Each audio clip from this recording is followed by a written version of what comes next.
It's the day after, and there's a collective sigh of relief. Israeli forces have retreated. People are bewildered by the destruction.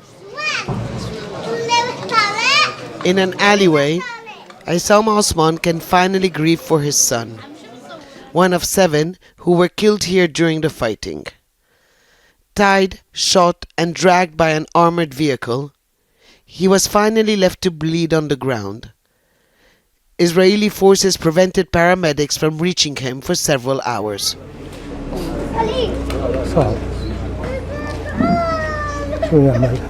It's hard.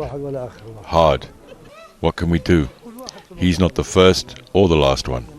Everyone is upset at the moment.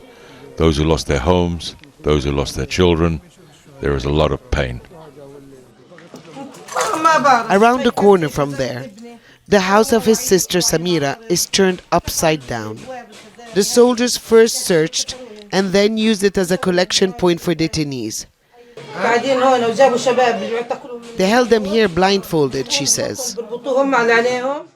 The military says it has searched 1,000 houses during the incursion. That's 1,000 houses ransacked.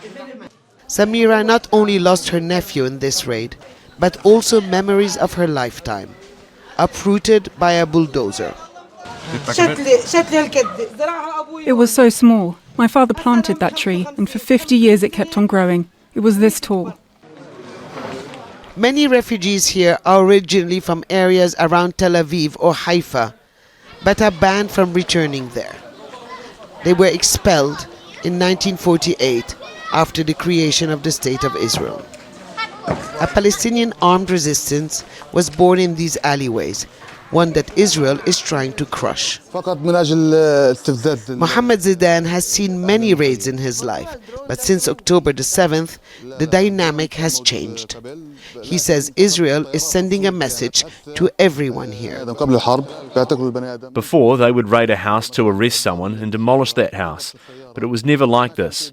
The roads are torn apart, there's no water or electricity, internet was off.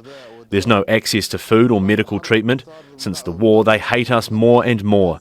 They want us out, with those in Gaza sent to Egypt and West Bank residents sent to Jordan. The raid lasted 45 hours. The extent of the damage here in Tulkarem tells a similar story of what happened in other refugee camps, such as in Jenin. And while clearing up, people are already bracing themselves for the next incursion, which they say will come sooner rather than later. Hoda Abdel, Hamid, Al Jazeera in the Tulkarem refugee camp. Make sure to subscribe to our channel to get the latest news from Al Jazeera.